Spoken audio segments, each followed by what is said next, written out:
It is our belief that every Jamaican deserves the best possible education within his individual capacity and within the capacity of the country to provide the necessary educational facilities. Those were words spoken by the Most Honorable Hugh Lawson Shearer, the third Prime Minister of Jamaica. And true to his commitment, 60 schools were built during his tenure. Capacity increased to 100% for primary and 70% for secondary. That was the biggest expansion in Jamaica's history. And so this morning, we gather to pay tribute to this outstanding Jamaican who gave much for our nation. We begin, like we do many things in Jamaica, with prayer. I invite the Most Reverend Honorable Charles Dufour, Archbishop Emeritus of Kingston, for the opening prayer.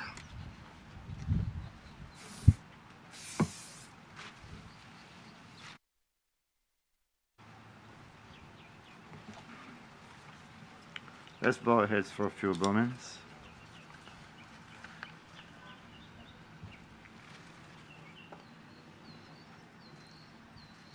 By me kings reign, and rulers decree justice. By me princes rule and nobles, all who judge rightly. Proverbs chapter 8, verses 15 and 16. Let us pray. Lord, we thank you. You raise up among us men and women who serve your people as political leaders, leaders who answer your charge to rule justly and rightly.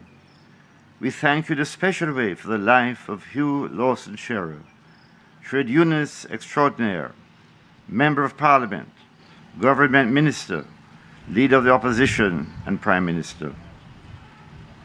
Today, Lord, May 18th, 98 years ago, Hugh Lawson Shearer was born into the family of the Jamaican people. We honor his life and his achievements as a public servant and a man for the people. We are grateful for his work in journalism, trade unionism, legislative and political life, and ultimately as Jamaica's third Prime Minister. We are thankful for his work in education, which led for the first time to there being the possibility of a fully educated populace become a reality. In addition, we are grateful for the work in trade unionism, which built the BITU, the largest trade union in the Commonwealth Caribbean. We pray that his life and example will inspire many to serve justly and rightly as ordained by God. Let's now pray together in the words Jesus taught us. Our Father, who art in heaven, hallowed be thy name. Thy kingdom come. Thy will be done on earth as it is in heaven. Give us this day our daily bread, and forgive us our trespasses, as we forgive those who trespass against us. And lead us not to temptation, but deliver us from evil. For thine is the kingdom, the power, and the glory, forever and ever. Amen.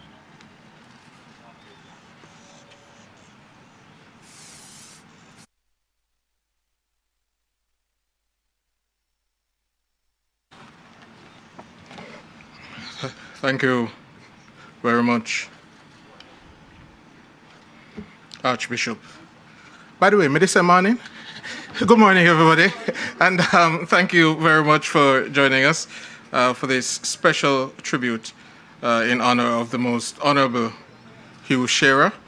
Today, we're marking the 98th anniversary of his birth. He was born on May 18, 1923, in Martha Brae, Trelawney. We have several types of tributes today. Here is a musical tribute by Miss Monifa Gross. She'll be doing Many Rivers to Cross.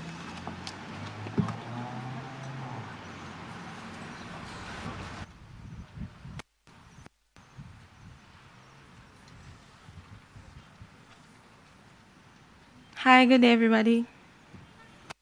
Good morning. Okay, I'll be doing a rendition of Many Rivers to Cross as a tribute. Can you turn the track, please? Please.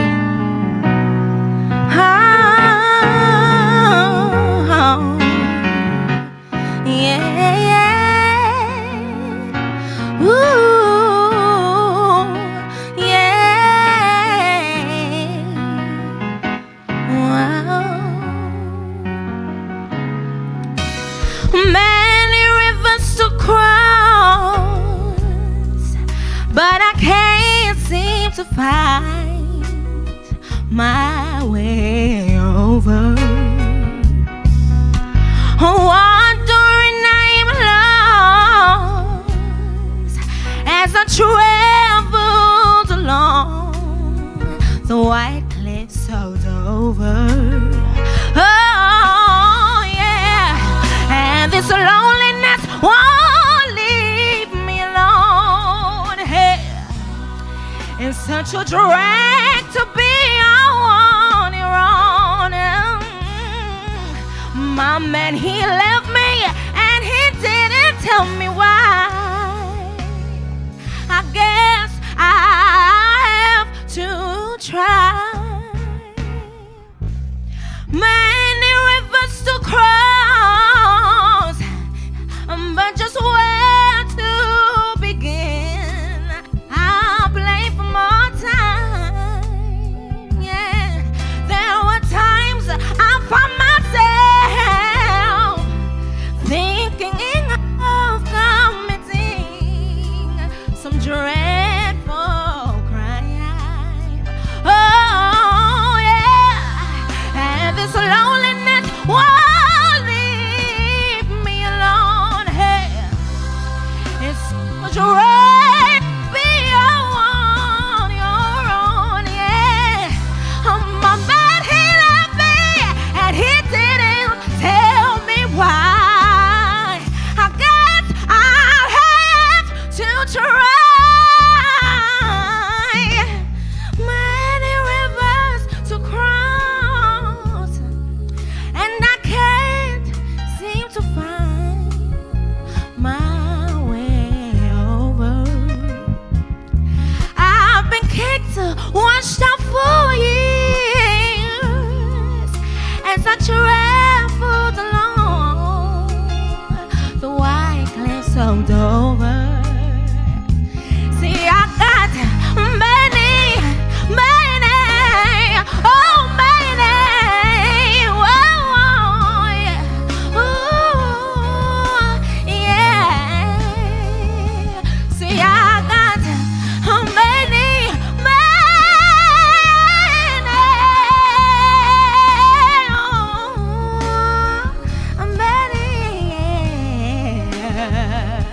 see, I got many,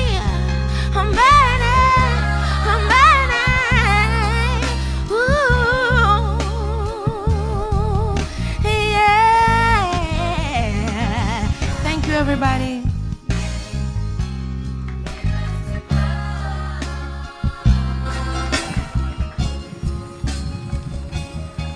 All right, that was just a warm-up applause. Give her the real applause now, please.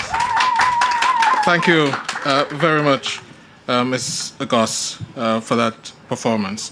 I now invite the Honorable Olivia Grange, the Minister of Culture, Gender, Entertainment and Sport, to give us the official welcome.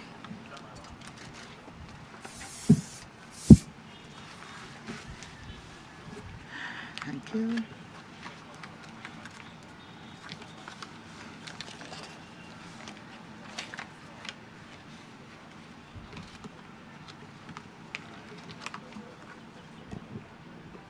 Thank you.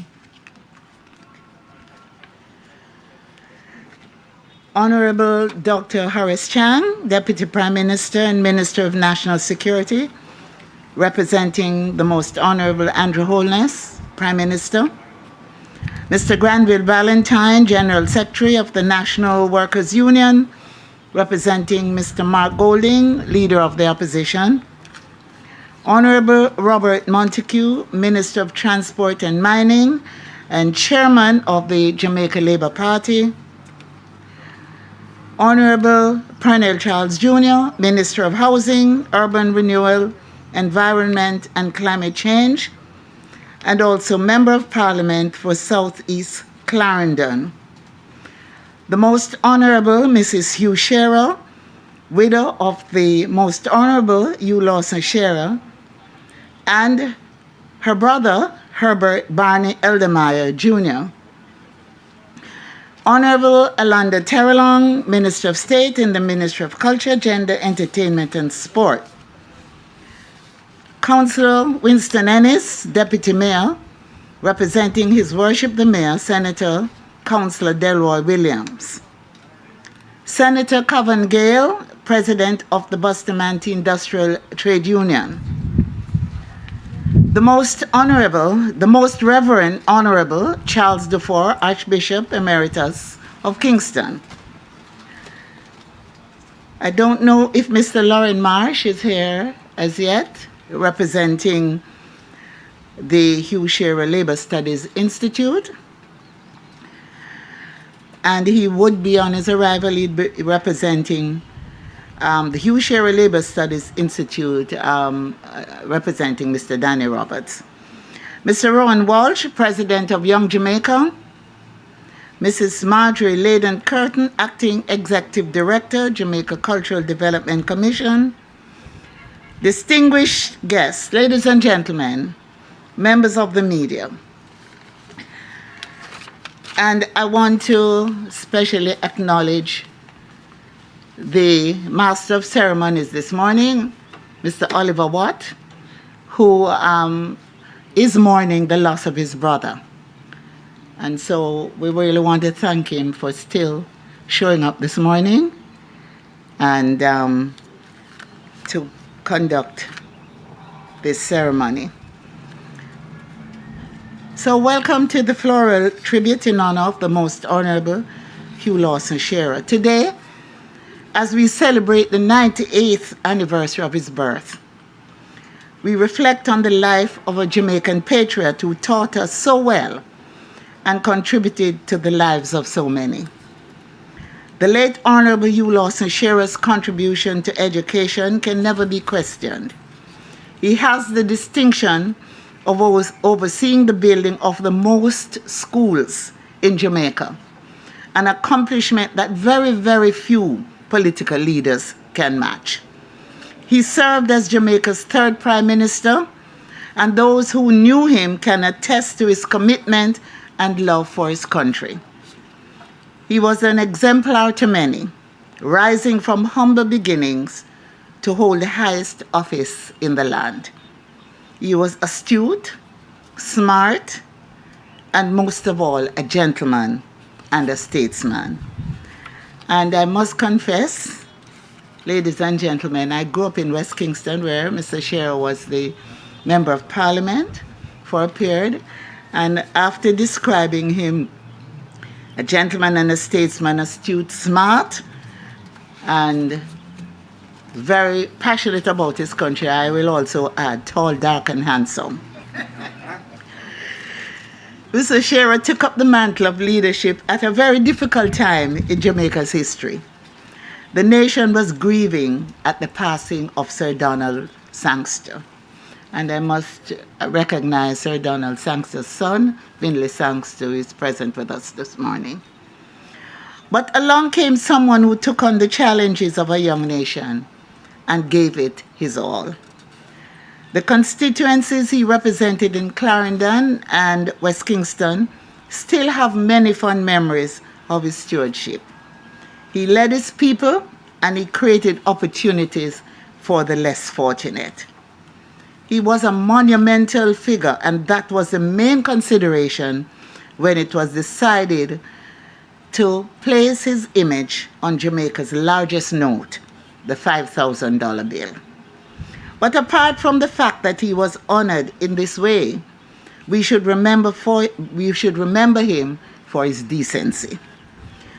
Despite his rise to the highest office of leadership, he held his head grounded and never lost the common touch.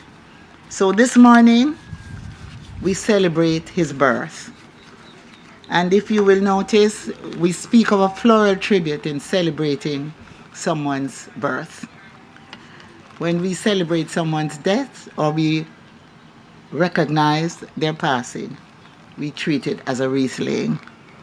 And that's significant. So today, I welcome all the tributes and I thank you all for coming. Bless you all.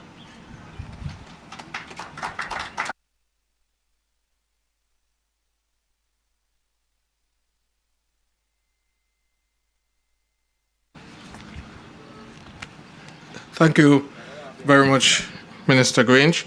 We now have a series of reflections on the Most Honorable Hugh Lawson Shearer. The first reflection is on Hugh Shearer, the union man. And I invite Senator Cavan Gale, the president of the Bustamante Industrial Trade Union, to deliver that first reflection.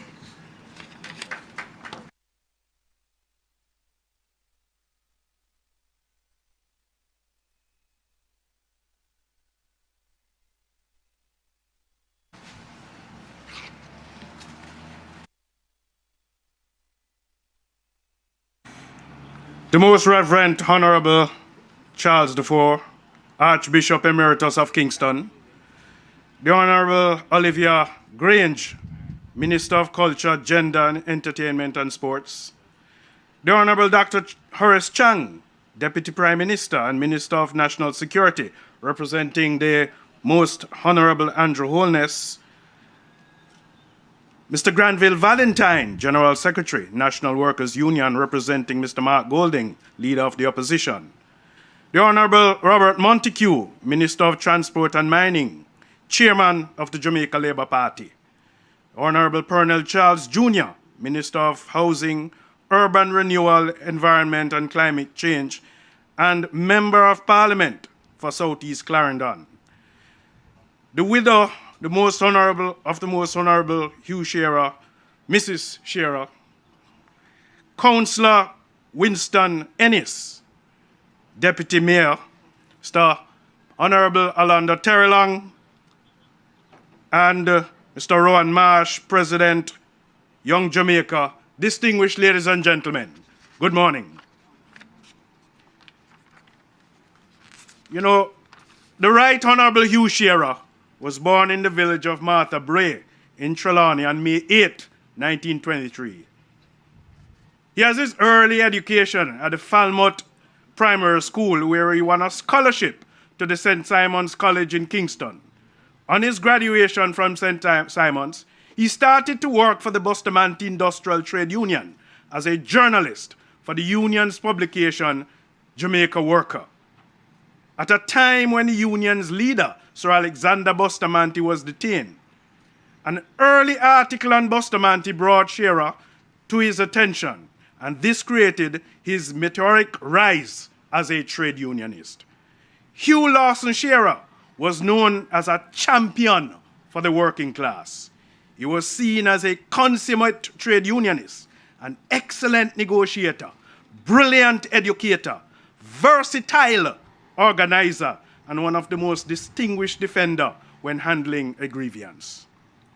Based on his brilliance as a trade unionist and the loyalty and commitment he displayed in defending the needs of the working class, it was no surprise that after the death of Sir Alexander Bustamante, Hugh Lawson Shearer was elected as the president of the BITU in 1979. HL, as he was affectionately known, was always concerned about real economic development and the creation of more jobs to expand the labor force. He once said, I quote, "While others may be concerned about nebulous monetary variable, workers and the trade unions are concerned about jobs, job creations, and real economic growth," end of quote. He once told us in an officers' meeting that the average worker can tell how the economy is performing. They only need to push their hands in their pockets or purses. The perspective of the state of the economy is largely dependent on whether or not there is any money in their pocket or purse, and if there is real purchasing power, value for that money. As such, the connection between the worker and the economy is the job that they have, the job that puts money in their pockets and purse. For workers, it is the job that they have, the wages that it pays them, and the other terms of conditions of their work that really determine the state of the economy. This consummate trade unionist that he was always compelled him to consistently place the workers' interests as a priority. He once said this, I quote, "While the trade unions support the concept of social partnership, we recognize that any agreement among the social partners must be in the workers' interest." The content, form, and the substance of the partnership agreement must be in the workers' interest. If this is not the case, there can be no partnership agreement. The trade union cannot separate the national interest from the workers' interest. End of quote. We are at a time when the Jamaica Confederation of Trade Unions, that was established in 1994, where Hugh Shearer served as its president, first president, will enter into negotiations with the government on behalf of public sector workers. HL believed in the role and the function of the public service and the public servant. He once addressed a Caribbean Public Service Association annual conference and had this to say, I quote, "I believe that an efficient and well-run public service can actually be a source of competitive advantage to the private sector." End of quote. And he further asks, how can public servant be a source of competitive advantage when the same public servants is underpaid, demotivated, and working in undesirable conditions? End of quote. Shearer went on to state that the public servant need to equip themselves to use the latest computer technology. They must also be aware of the needs and expectations of the private sector so that they can satisfy them. It is also important for the public servant to be aware of the challenges that they are facing, that is facing the private sector, so they too can play a role in equipping the private sector to meet the challenges. To us in the BITU and the trade union movement, Hugh Shearer was a man before his time. We sometimes thought that he was seeing the future based on his strategic thinking. He spoke about globalization before globalization became a concept. He was that model mentor and helped us to prepare for the future. It was commendable how he held the trade union movement together, knowing the bitter trade union rivalry. He said, "Our unions have different names, but our objectives are as one, in absolute harmony." Hugh Shearer was an extraordinary trade union leader. He was one who kept us together in the BITU, kept us focused. And as a young trade unionist, I recall when Hugh Shearer greeted you, he greeted you as if he hasn't seen you in a very long time. He would say to us, "Welcome back. How was your vacation?" Even though he had seen you yesterday. One of the things we always liked about Hugh Shearer is that when he greeted you, he would say to you, "What you having for lunch?" Now, if you are smart enough, you would say, "You're not so sure, you don't know." Because the next thing that he would do, he was putting his hand in his pocket. And Hugh Shearer had a way of detecting what note he wanted to pick out, or whether it is in what note was in what pocket. And he had a way of selecting that particular note as if it was embodied on his fingertips. And he would give you that note and say, "Have lunch, enjoy lunch."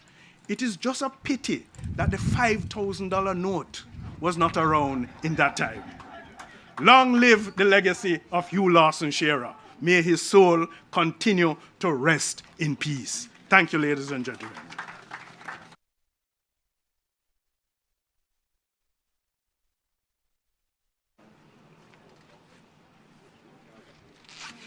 Thank you very much, Senator Gale.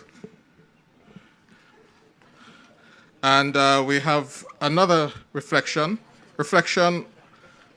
on his life to be given by the Honorable Dr. Horace Chang, Deputy Prime Minister and Minister of National Security, who is this morning representing the Most Honorable Andrew Holness, Prime Minister.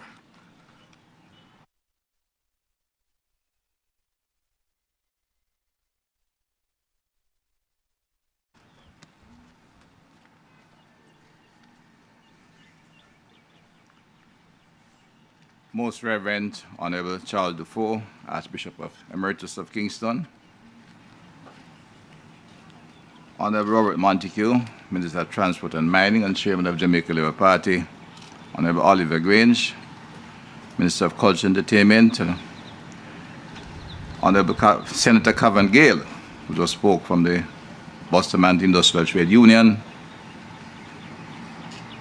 Honorable Pernell Charles, Minister of Housing, Urban Renewal, Environment, Climate Change and Change. So he's Mr.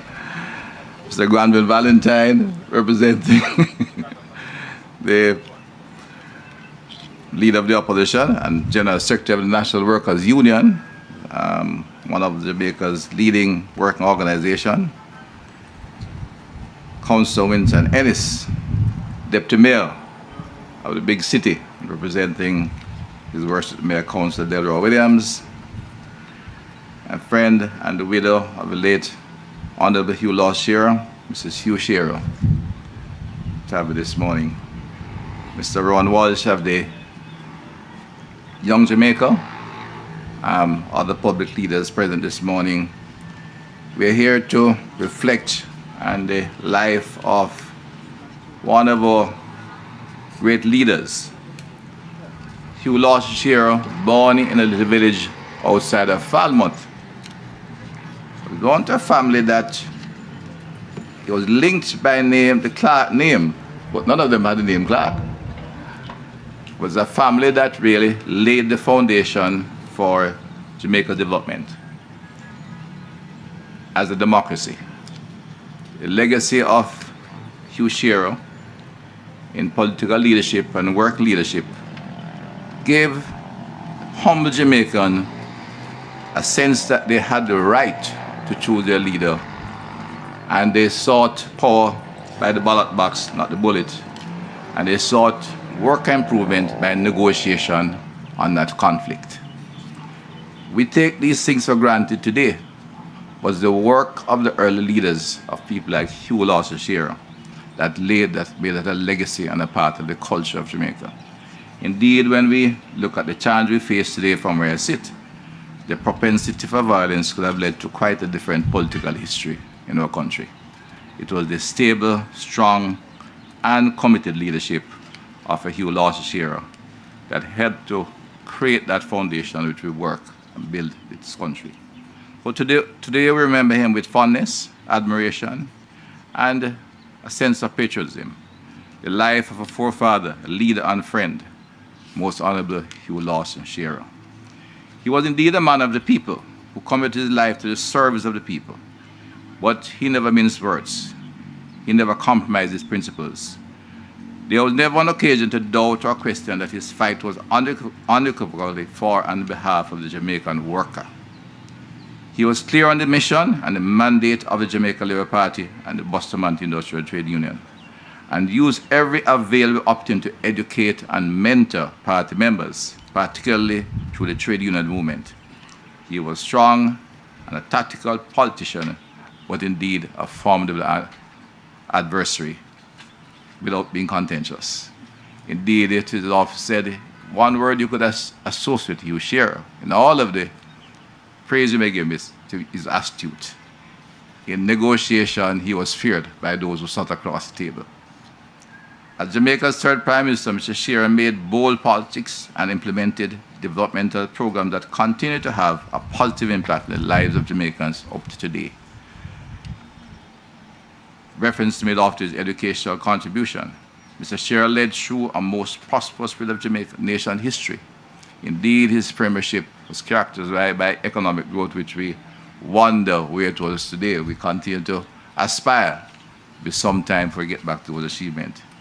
It was during his premiership, he built the foundation for Jamaica's mining and tourism industry, created the pathway for upward mobility for the children of the working class through education. Mr. Shearer believed in the power of education, so he built schools. Those 60 education institutions were built by labor, and historical expression will be rendered immemorable in that famous campaign speech in Montego Bay.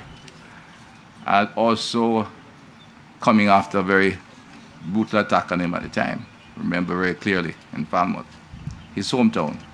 In the 1960s, under his watch, and now part of the legacy, education was Mr. Shearer's way of ensuring that generations of poor Jamaican children could have hope for a better future.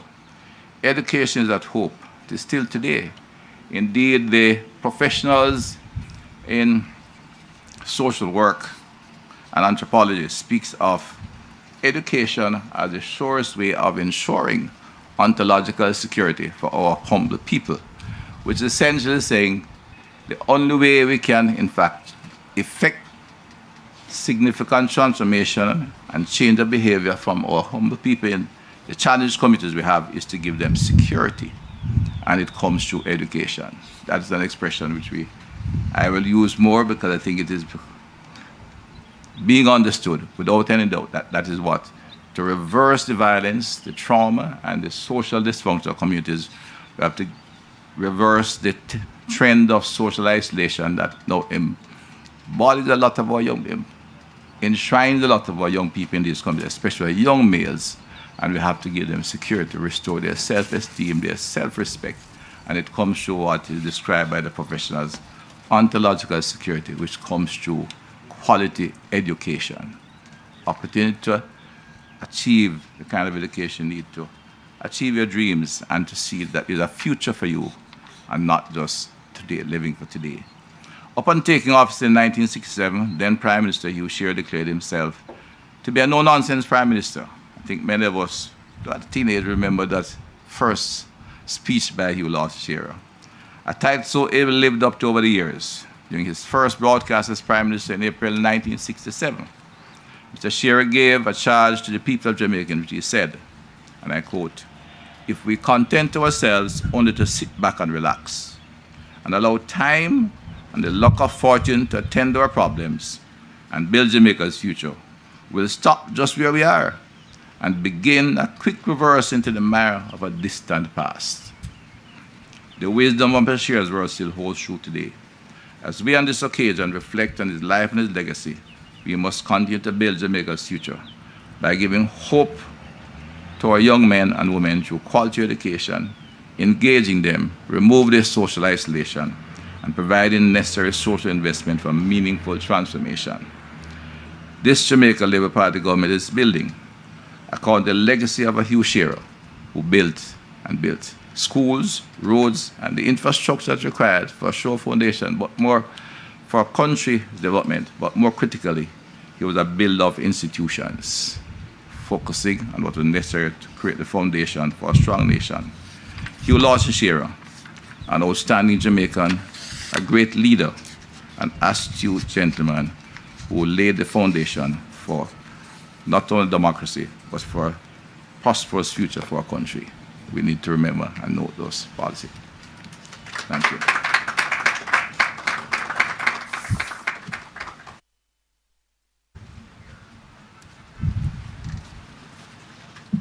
Thank you very much, Dr. Chang.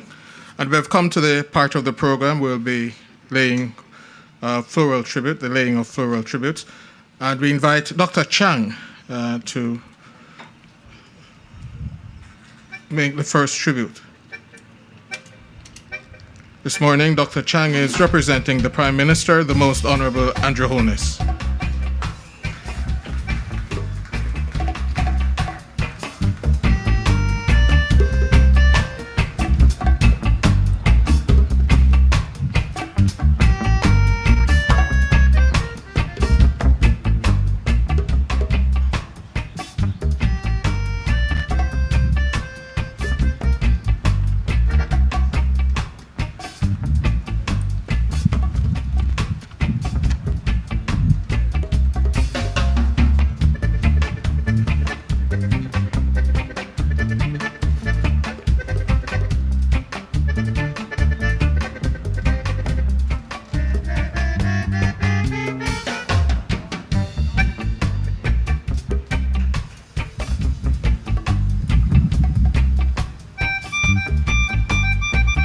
I now invite Mr. Granville Valentine, President of the National Workers' Union, who is this morning representing Mr. Mark Golding, the Leader of the Opposition.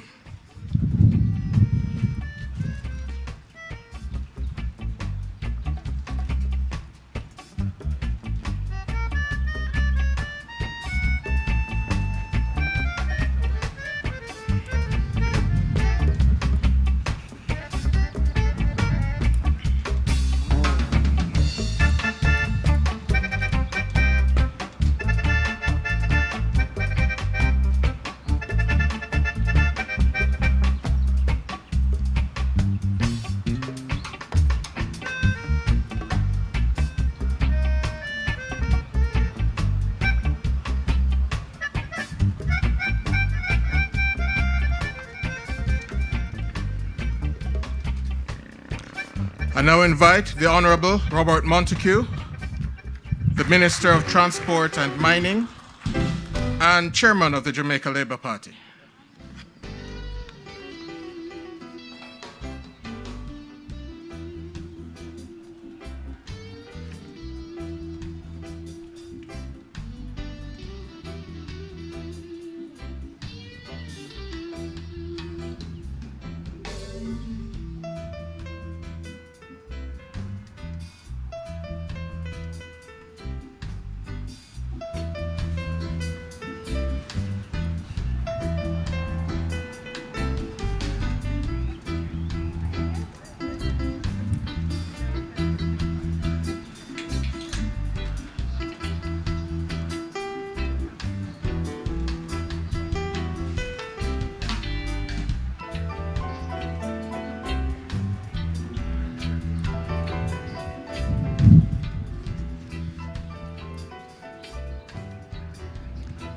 I now invite the Honorable Pernell Charles Jr., Minister of Housing, Urban Renewal, Environment and Climate Change, and also the Member of Parliament for Southeast Clarendon.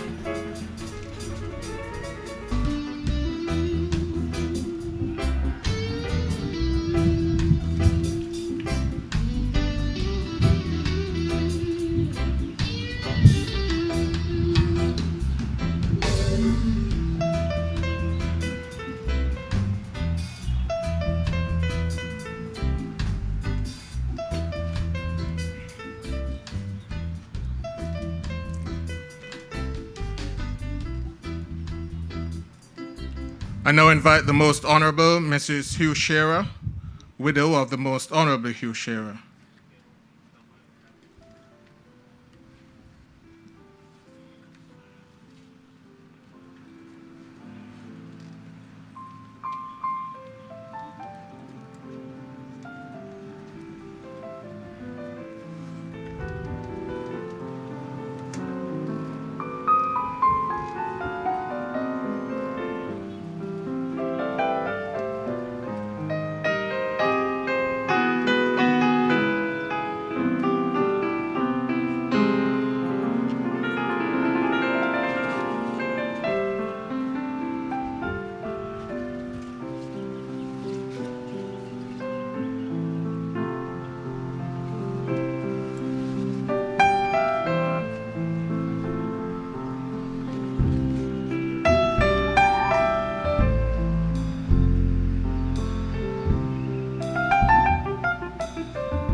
I now invite Councillor Winston Ennis, the Deputy Mayor, representing His Worship, the Mayor, Senator Councillor Delroy Williams, Mayor of Kingston.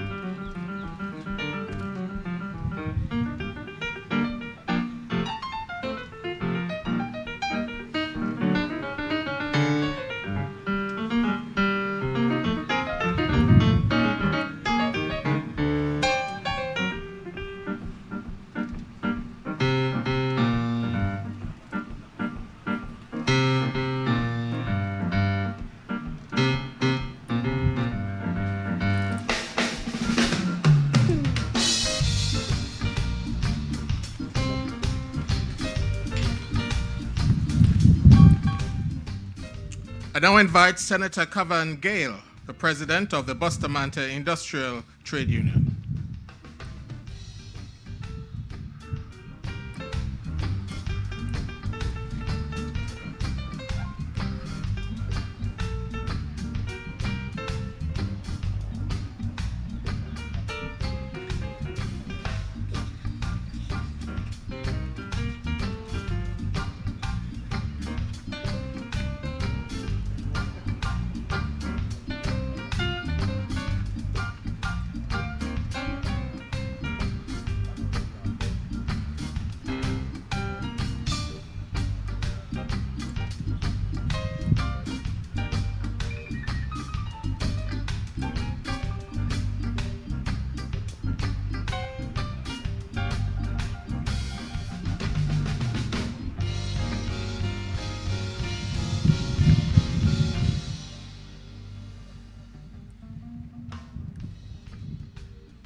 And I now invite Mr. Rowan Walsh, President of Young Jamaica.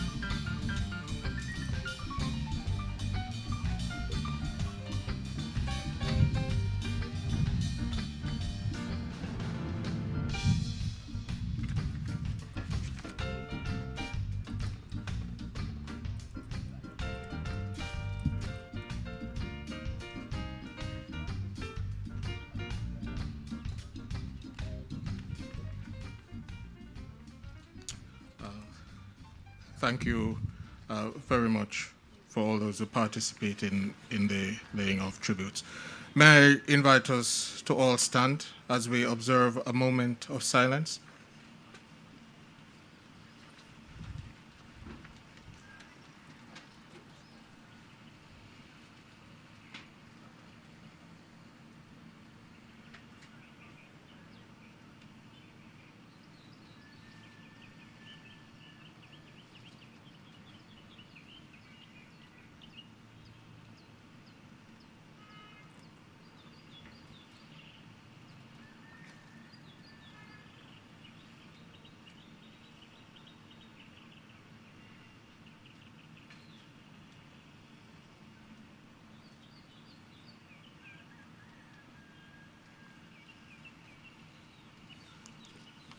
We shall forever remember his service to our country. Thank you very much, ladies and gentlemen. Please be seated.